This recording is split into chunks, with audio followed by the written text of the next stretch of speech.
Hi bosses! Welcome to Fiji Islands. We are still here.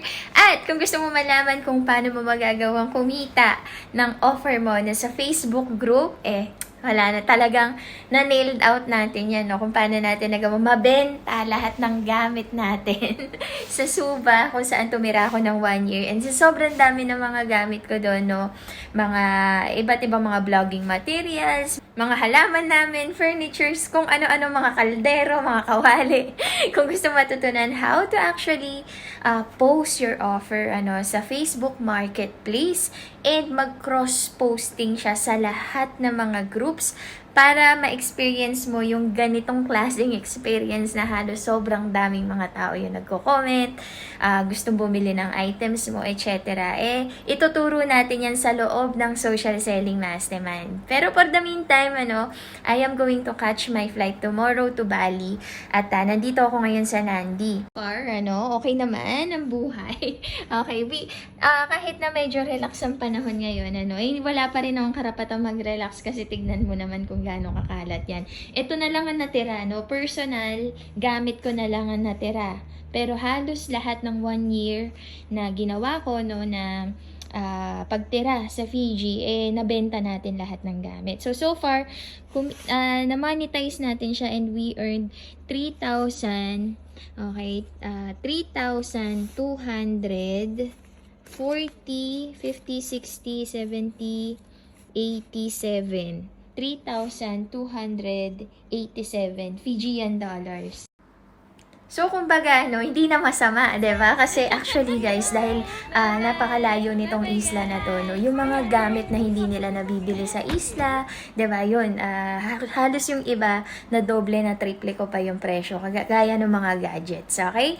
So, maliliit na mga vlogging materials lang yun. Actually, nabili ko lang siya sa Amazon ng sa Lazada ng mga ganun. Yung mga ganun price. Tapos yung markup ko halos yung iba 200, 300, 400%. Kaya nakakita ako ng business opportunity, So, may mga nakita ako mga products na saleable talaga, So, isa rin yan sa mga gusto kong pasukin na business actually, pag-i-e-commerce. Meantime, busy pa rin ang lola mo, I need to run kasi itong pera na to, guys, ang Fiji dollars kasi, hindi siya international, Isang ganito, 2.5 to sa pera natin, So, let's say $500 US, 1,000 Fijian. So, we have a lot of money ngayon na puro cash, And mahirap lang din talaga mag-travel pag puro cash yung dala mo. Actually, mas madali ng card ngayon, di ba? Pero papapalit natin to bago magsara yung bank kasi hindi natin ito mapapapalit sa Pilipinas. At ang lola mo talaga, yung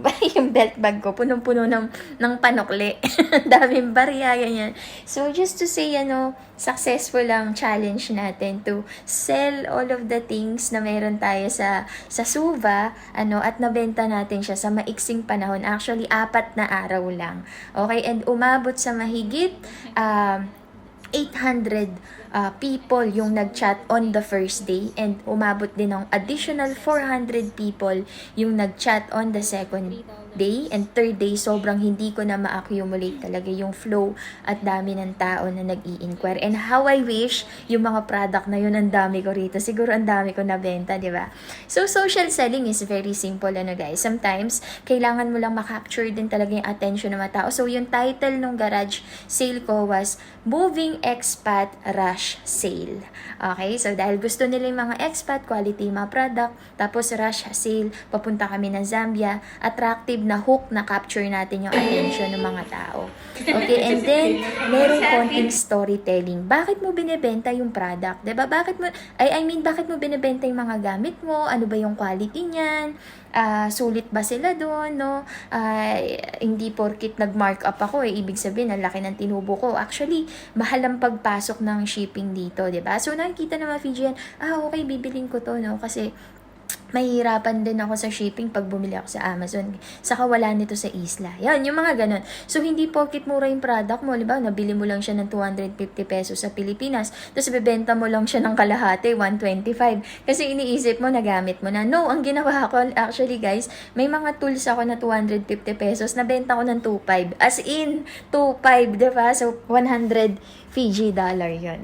So, sabi ko, sige, 100 Fiji dollar na lang. Vlogging, mga tools ko na ginagamit dito. So, achieve guys, no? Successful ang challenge natin. So, ang dami kong gusto ituro sa Social Selling Mastermind. And of course, upcoming na yan, no? How to post your content, how to capture the attention, how to cross-posting, nang hindi ka nagbabayad ng ads. So, sobrang excited ako dyan. Pero for the meantime, guys, we have to ligpit na, 'di ba? Kasi ang gulo ng gamit ko, and even though I am enjoying the view dito sa Fiji Islands, no, yung ngayon sobrang busy pa rin, no. Actually, I have to book all of my flight this Christmas dahil you will see me in Bali for less than a week, and then I'll be in the Philippines for 2 weeks, and then I'll be in Bangkok for 1 week, and then I'll be in Laos for 2 weeks, and then I'll be back in the Philippines for another week, and then I'm flying to Zambia. So, sobrang daming mga kailangan gawin, no? And as the day goes by, natututunan ko rin yung mga, paano nga ba nagwo-work, yung pagbebenta online, depende sa kultura ng mga taong nakatira doon. Okay? Hindi porkit mura yung mga bagay, ibig sabihin, mura mo na lang din sila ibebenta. Kung sobrang scarce and tawag dito, may scarcity, no, yung product na yun, dapat alam mo rin paano mag-market. And then, syempre, no, hindi lang to basta-basta post dito, post doon, no. Ituturo ko sa inyo, no, paano ko nagagawa na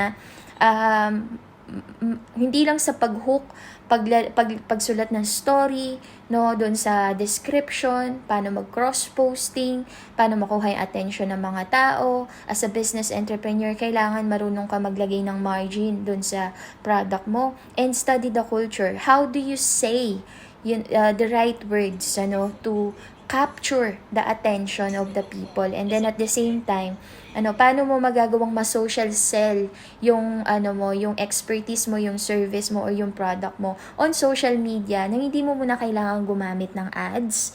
Okay, na hindi mo kailangan gumamit ng, as in talagang messenger lang, no? Tapos how to close the sale through messenger, how you can entice them to come to your house, na masaya silang aalis, masaya silang, alam mo yun, they're happy. So guys, that's the result of our garage sale dito. And it's not easy kasi kapag alam mo yun, yung hectic na yung schedule mo, tapos ang dami mong ginagawa, nag-impake ka ng buong bahay mo, tapos pupunta yung mga tao, bibilin yung item mo, siyempre yung sales stock mo doon, 'di ba? Tapos paano mo magagawang, alam mo, may iba kasing tao na takot sila mag-sales stock, takot silang kumausap ng tao. Pero pagka alam mo talaga yung kampante ka sa sarili mo, kahit na ang taas ng markup ko, di ba? Nabenta ko siya ng 2.5 kahit 250 ko lang siya nabili sa Lazada, di ba? Nabenta ko pa siya ng 2.5. Parang hindi ka nangingimi na mag-charge ng ganun kalaki kasi alam mo yung value and hindi ka takot mag-close ng sale. So, those skills actually na-develop naman siya over time. Di ba? Kailangan mo lang talaga magkaroon ng confidence and you know how to deal with people. You know how to talk to them. You know what to say, and then in that way mas magkakaroon ka ng confidence to actually